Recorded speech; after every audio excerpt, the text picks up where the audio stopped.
নমস্কার দর্শক বন্ধুরা, আমি ঘরোয়া রান্নাঘর থেকে অপর্ণা বলছি। আজকে আপনাদের জন্য একটা ইভিনিং টি টাইম স্ন্যাক্স নিয়ে এসেছি।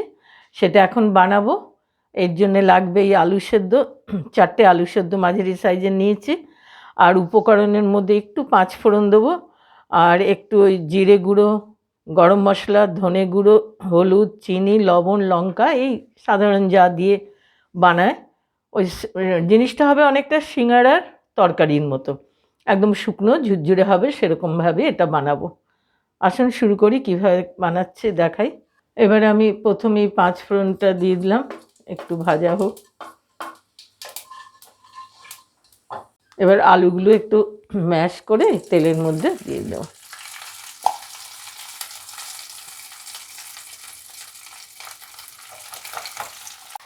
এই আলুগুলোর সঙ্গে এবার সব মশলাগুলো দিয়ে দেবো। এখানটা যা দেখালাম আপনাদের সেগুলো সব একসাথে দিয়ে দিলাম। একটু সাঁতলিয়ে নিয়ে অল্প একটু জল দেবো। যতক্ষণ তরকারিটা হচ্ছে ততক্ষণ আমি এই ময়দাটা মেখে নিই। এর মধ্যে হাফ টিস্পুন লবণ দিলাম, আর এই 2 টেবিল স্পুন হোয়াইট অয়েল দিয়ে দিলাম। ব্যাস, আর কিছু দেবো না। এবার অল্প একটু জোয়ান হাতে ডোলেতে দিয়ে দিলাম, আর একটু কালো জিরেও দিই। যে কোনো নিমকি জিনিসে কালো জিরেটাও খুব ভাল লাগে, খুব সামান্য পরিমাণে দিলাম। এবার সমস্ত ময়দা দিয়ে এই মিশ্রণটাকে ভালো করে একটু ময়ান দেবো, দিয়ে একটা টাইট ডো করতে হবে। ডোটা যদি নরম হয় তাহলে স্ন্যাক্সটা নরম হবে, ক্রিস্পি হবে না। এই জন্য এখন ময়ান দিয়ে নিই। আমার এটা ভালো ময়ান হয়ে গেছে, দলা পাকালে টাইট হচ্ছে, এবার গুঁড়ো হয়ে যাচ্ছে ব্রেড ক্রামের মতো। এবার অল্প অল্প জল দিয়ে এটা আমি মাখবো।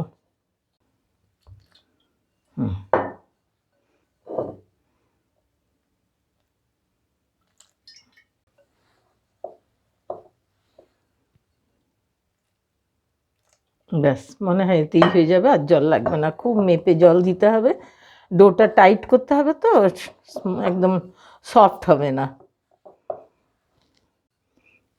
মাপের জল আর হাফ চামচ জল দিয়েছি, এবং এবার ডোলে ডোলে এটাকে একটা নরম ভাব করতে হবে। এবার এটাকে একটু রেস্টে 5 মিনিট রাখবো। দেখুন কীরকম, এরকম হবে নরম, মানে হার্ড নয়, খুব সফটও নয়। দর্শক বন্ধুরা, এই ডোটা বানিয়েছিলাম, তার থেকে 2টো বল বানিয়ে একটা রুটি বেলে নিলাম। এটা একটা বিরাট সময়ের ব্যাপার, এই জন্য এইটুকু আর দেখাইনি, কিন্তু দেখতেই পাচ্ছেন কীরকমভাবে বেলেছি। থিকনেসটা এরকম হবে মোটামুটি। এবার আর একটা রুটি বেলতে হবে। এবারে যেই তরকারিটা আমি বানিয়ে রেখেছিলাম ওইটা এর মধ্যে স্প্রেড করে দেবো আস্তে আস্তে করে রুটিটার উপরে। এটা করে পুরো করে নিই, তারপরে দেখাচ্ছি। তরকারিটা এইভাবে ছড়িয়ে দিলাম।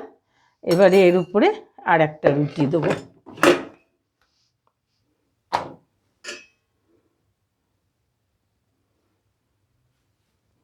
দুটো রুটি একরকম হয় না, একটু তো ছোট বড় হবেই। এইভাবে এটাকে সাইডগুলোকে জুড়ে দিতে হবে। ময়দা ছিটিয়ে এটাকে একটু হালকা হাতে বেলে নিতে হবে। বেলাটার কারণ হচ্ছে তরকারিটা বসে গেল এর ভেতরে ঠিক মতো। জোড়াটা যেন ঠিক হয় এরকম খেয়ালটা রাখতে হবে। এই ধারগুলো ভালো করে জুড়ে দিতে হবে। এবারে এটাকে একটা মাপ করে করে কেটে নিতে হবে।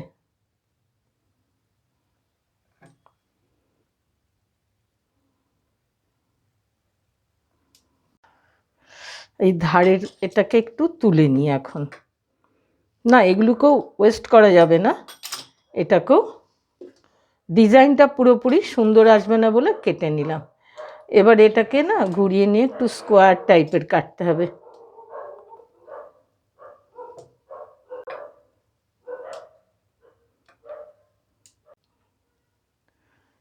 এবারই এই ডিজাইনটার হচ্ছে মেন কায়দা। এই দুটো পার্টকে এইভাবে জুড়ে দিতে হবে, আর এই দুটো পার্টকে এইভাবে জুড়ে দিতে হবে। ঠিক এইরকম একটা জিনিসটা হবে। আমি আরও দেখাচ্ছি আপনাদের।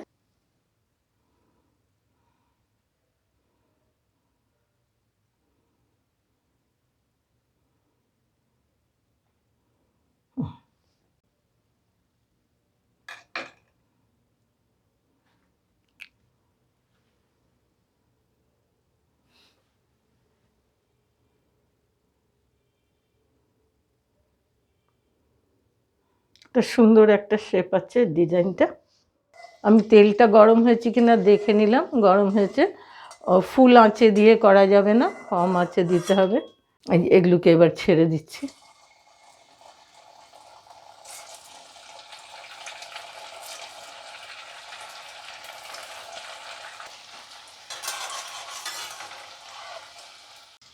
আর একটু লাল হবে, এরকম লাল লাল করে, যেমন সিঙ্গাড়া ভাজে সেই রকমই ভাজাটা হবে। একটু একটু উল্টিয়ে উল্টিয়ে দেখে দেখে দিতে হবে, সব দিক যেন সমান লাল করে ভাজা হয়। আমার এই লটটা ভাজা হয়ে গেছে, এবার এগুলোকে আমি তুলে নেব।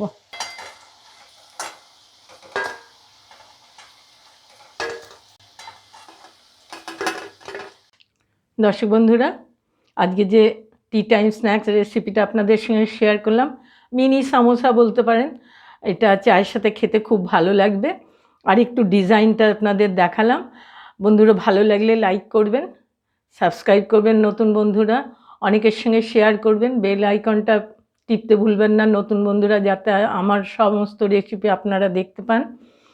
আর আগামী দিনে এইভাবে চলার পথে আপনাদের সহযোগিতা কামনা করি।